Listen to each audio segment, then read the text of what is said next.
There are moments in life that don't feel mystical at first. They feel offensive, abrupt, even cold. But later, you realize they weren't rejections. They were initiations. That's exactly what happened the day Neville Goddard stood before his mentor, Abdullah. A man who wasn't just a teacher of truth, but a living embodiment of it. Neville, like many who come into spiritual law, brought a problem to solve. A challenge. He didn't have money. He didn't have a ticket. He wanted to go to Barbados. And he believed his request would be met with sympathy, steps, or strategies. Instead, Abdullah didn't blink. He didn't suggest a plan. He didn't ask about cost. He looked Neville in the eye and said, "You are in Barbados." And then he shut the door.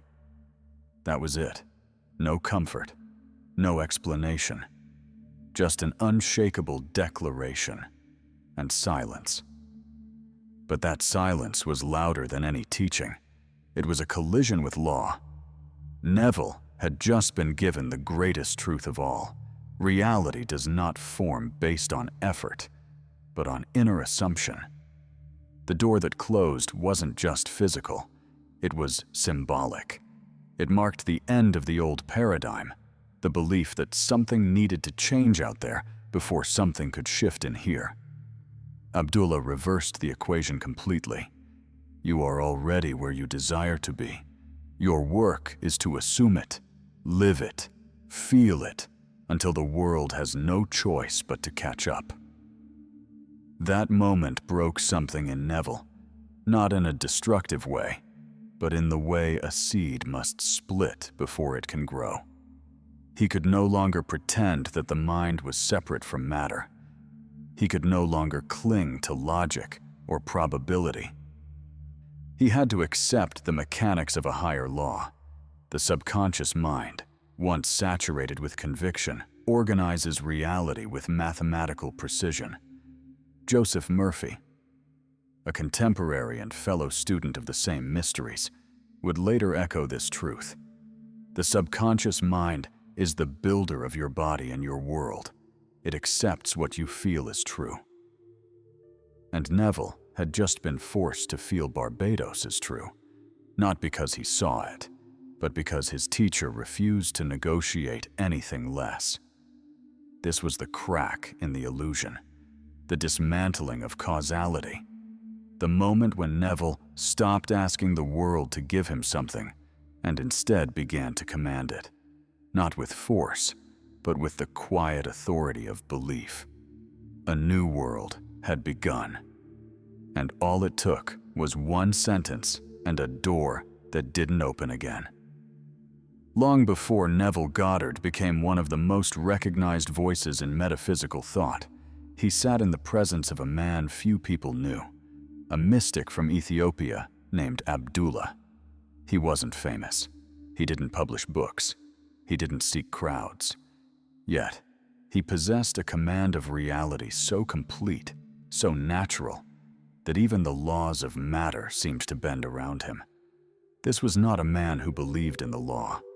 He embodied it. Abdullah didn't teach in the way most expect. He didn't give lectures full of theory. He didn't repeat what others had written. Instead, his presence transmitted something, a kind of unwavering certainty.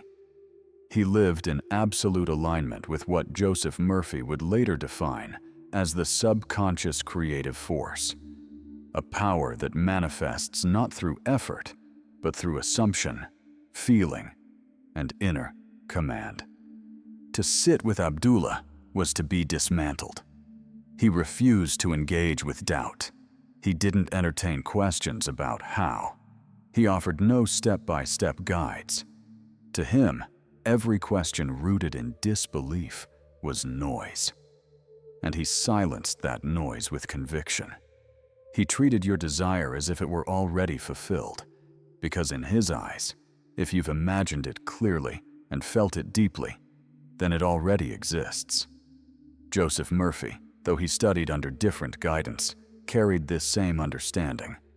In fact, many of his principles reflect the same current. The subconscious doesn't argue, it accepts. Feelings backed by faith become law, and material reality is a servant to spiritual vision. But while Murphy articulated these truths with precision, Abdullah embodied them in pure, unwavering being. It's important to understand, Abdullah didn't just teach manifestation. He lived from a place beyond it. He didn't teach people how to get money. He taught them how to stop believing in lack. He didn't help them change their future. He helped them remember that it was already written, and that the only work left was to align, to assume, and to stop contradicting the truth with doubt. In a world obsessed with logic, action, and control, Abdullah was an anomaly. He was calm in chaos, silent in the face of questions, and immovable in faith. Not because he was stubborn, but because he knew. He had crossed a threshold most never reach, and those, like Neville, who were lucky enough to sit at his feet, left transformed, not by information, but by transmission. When Abdullah slammed the door in Neville's face, it wasn't an act of dismissal, it was a sacred act, a ritual, a line drawn between realities. In the physical, it seemed harsh, maybe even disrespectful, but in the energetic realm, it was the final stamp. The declaration, "You are already there. No more questions, no more asking, no more waiting." It was done. Joseph Murphy would later describe this kind of moment as a vibrational lock. When you refuse to entertain any thought that contradicts your desire, you create a field of coherence, a reality so complete within that the outside world, bound by law, must catch up. Abdullah didn't just teach this, he lived it with such purity that even small gestures, like shutting a door, became loaded with power. That door represented finality. It was the death of the old story, the identity of, "I can't afford it, I don't know how, maybe one day." And once that story died, space was made for a new one to live. Neville wasn't being asked to believe. He was being ordered to believe. Because in that system, belief isn't optional. It's the foundation. The ritual didn't require candles, mantras, or complex techniques. It required one thing: absolute certainty. Abdullah knew that the mind doesn't need time to shift. It needs permission. The moment Neville accepted the assumption that he was in Barbados, his energy changed. His posture changed. His inner world began broadcasting a new signal. And the outer world, no matter how far behind, would eventually match it. Murphy would say, "Change your mental blueprint, and your reality must change with it." Abdullah's version was more silent, more immediate. Close the door. Stop contradicting your desire with questions. Stop begging the world to agree with your vision. Agree with it yourself, fully, now, without needing evidence. That is the ritual of certainty, a one-time choice that doesn't waver. And in that still, silent certainty, the universe begins to rearrange. In the ancient schools of mysticism, it was taught that the spoken word is not merely sound, it is structure. To speak with conviction is to build. To declare a thing as real is to plant its seed in the field of matter. Abdullah understood this, and his student Neville came to live it. That's why there were no long conversations, no coaxing, no negotiations. He didn't tell Neville to ask to go to Barbados. He told him to declare it, to live it, and most of all, to stop speaking against it. Joseph Murphy echoed the same truth in different words. Your subconscious mind takes you at your word. That means every statement you make, whether you realize it or not, is an instruction. I don't have enough. It's not possible. I'll never afford that. These aren't complaints. They're commands, spoken into the mirror of your life with unwavering consistency, and the mirror reflects them back without judgment. Abdullah's teaching was pure because it was stripped of excess. Don't beg. Don't plead. Don't wish. Say it and stand in it. Not once, not when you feel inspired, but constantly. In your tone, in your posture, in your internal dialogue. You are in Barbados. He didn't say you will be. He didn't say if you do X, then maybe. He stated it as law, and that declaration became the bridge. When you declare wealth, you stop affirming lack.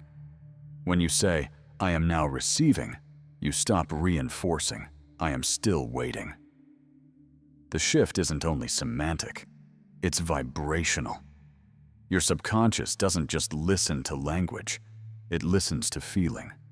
And when your words and feelings are in harmony, aligned with abundance instead of delay, creation becomes immediate. Neville didn't get the ticket first and then declare it. He declared it, and the ticket had to arrive. Not because of chance, but because the law was in motion. Murphy would call this compounded faith, a belief so saturated into your system that your outer world begins to move, not from force, but from obedience. So speak with care, not out of fear, but out of power. Because your words are not descriptions, they are blueprints. They are not opinions, they are orders. Speak wealth, declare arrival, and let the world reconfigure around the truth you've chosen. Once Neville accepted Abdullah's declaration, you are in Barbados. His greatest temptation was not disbelief. It was interference. The mind wants to help. It wants to figure out how something will happen. But in the language of spiritual law, trying to control the how is the same as doubting the what. Every moment spent calculating possibilities is a moment spent postponing manifestation. Joseph Murphy was clear. Your conscious mind selects the idea, the image, the goal, and your subconscious mind executes it. But the execution is never your job. It's not your role to chase the steps, to design the sequence, to engineer the delivery. The subconscious, fed with belief and backed by feeling, is infinitely intelligent. It knows who to move, when to act, and what to dissolve, but only when left undisturbed. Abdullah lived in that undisturbed faith. That's why he didn't explain anything to Neville. He knew that explanations would feed the rational mind, and the rational mind is the enemy of miracles. As soon as you start asking how, you've stepped out of alignment. You've begun to doubt the intelligence that creates universes, breathes your body, and manages billions of microscopic miracles every second. Neville learned to let go, not because it was easy, but because it was necessary. He didn't ask where the money would come from. He didn't try to force contacts or send desperate messages. He lived in the assumption. He felt the arrival. And when doubt crept in, he returned to the scene, the vivid, imagined state of already being there. Murphy explained this process with clinical precision. The more you re-impress the subconscious with the final outcome, the more that outcome begins to override current conditions. But if you re-enter the old story, even mentally, you revive the past and delay the future. This is mental interference, rehearsing your fear, analyzing the delay, trying to micromanage the miracle. It seems logical, but it's energetic sabotage. Because the universe responds not to pressure, but to purity. Not to questions, but to quiet certainty. So the next time you feel the urge to figure it out, remember, that's not your role. Your only job is to assume the feeling of the wish fulfilled and remain there. The how is handled by something far greater than your conscious mind. While many believe manifestation is purely mental, Abdullah, e por consequência, Neville e Joseph Murphy sabiam que o corpo também é parte da linguagem da criação. A crença verdadeira não vive apenas no pensamento. Ela vive na ação. Não na ação forçada, mas na ação coerente. Quando você começa a se mover como alguém que já possui o que deseja, você imprime essa realidade no seu campo vibracional de forma mais profunda do que qualquer afirmação verbal. This is not about faking it. It's about aligning your outer signals with your inner declaration. Neville didn't just visualize Barbados. He walked the streets of New York as if they were Barbados. He told people he was already going. He felt the warmth. He packed his bags. Those actions weren't strategies to impress others. They were rituals of reinforcement, ways to send a message to the subconscious. This is real. Act accordingly. Joseph Murphy would describe this as participating in the truth you desire. He knew that belief, when anchored in the body, creates a field of certainty. You're no longer trying to believe. You're proving to yourself, through behavior, that belief is already installed. This is where most people break the flow. They believe mentally, but act as if nothing has changed. They declare abundance, but check their bank account with anxiety. They visualize success, but speak and move from fear. The subconscious sees this contradiction, and it takes the dominant signal, not the words, the energy behind them. Abdullah's genius was in refusing to let Neville act out the old version of himself. He didn't let him analyze. He didn't let him delay. He taught him to move now, to embody now, to walk now as the man who was already free. Every step in that state created an imprint, and that imprint changed the field. So if you want to materialize wealth, stop asking what more you can visualize. Ask what actions would feel natural if it were already done.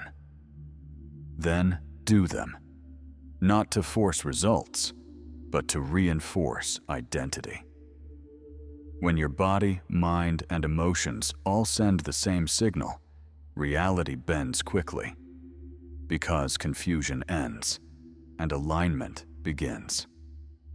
Most people think of manifestation as a process, a timeline, a journey from desire to fulfillment. But Abdullah shattered that model entirely. When he told Neville, "You are in Barbados," he didn't mean that metaphorically. He meant now, not later, not soon, not on the way. The moment Neville accepted it as real internally, time, as we understand it, collapsed. Joseph Murphy echoed this law in his teachings. The subconscious mind has no concept of time. What you impress upon it as real is taken to be real now, not in the future, not as a goal, but as an already existing truth. That means the only thing separating you from your desire is the illusion of waiting, the belief that time must pass before it can arrive. Abdullah operated from a different dimension, one where vibrational alignment overrides linear delay. He knew that as long as Neville believed Barbados was still coming, it would stay distant. But if he truly felt it, lived it, breathed it, the future would be forced to fold into the present. This isn't philosophy. It's energetic law. Time bends to conviction. When you hold the feeling of already done without contradiction, the bridge of incidents begins to build itself, faster than logic allows. You'll meet people by chance, receive offers out of nowhere, or be moved to act in ways you didn't plan. But nothing is random. It's the collapse of time, the world reshaping to match your inner command. Murphy taught that your job is not to create the outcome. Your job is to embody the end, to live in the state of the wish fulfilled so fully that time becomes irrelevant. And when it no longer matters when it comes, that's when it comes. Neville went to Barbados.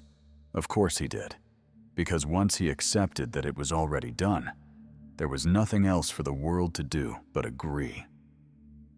There's a moment, quiet, internal, often invisible to others, when a decision is made.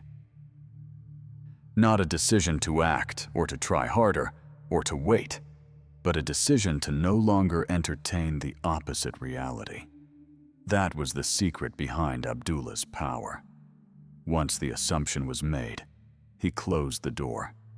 Not just literally, vibrationally. He never checked again. He never wondered again. It was done. Joseph Murphy taught that this is the final step most people miss. They plant the seed, but then dig it up every day to see if it's growing. They affirm wealth, but then check their account with fear. They visualize health, but speak as if illness still defines them. This isn't impatience, it's misalignment. The subconscious receives contradiction as instruction. And if your dominant signal is doubt, delay is guaranteed. Neville got the lesson. He stopped checking. He stopped asking. He started thinking. He walked through New York with the warmth of Barbados in his skin, with the scent of the sea in his memory, with the certainty of arrival in his breath. And reality obeyed. Not because of luck or logic or willpower, but because he stopped questioning the law. This is the final alignment, when you stop seeking signs and become the sign. When you no longer wait for confirmation because you are the confirmation. When you walk not with hope, but with arrival in your posture. That's when the world shifts. So now the choice is yours. Close the door. Speak the word. Walk as the version of you who no longer asks, when? Because the moment you believe, fully, deeply, without shaking, it is already done. If this message spoke to something real in you, hold that vibration. Subscribe to this channel. Like the video. Stay close to the frequency that reminds you of what's possible. And don't stop here. Watch the videos now appearing on your screen. Everyone is another step into certainty, another brick in your new world, another moment of remembering that what you seek is not far. It's only one decision away.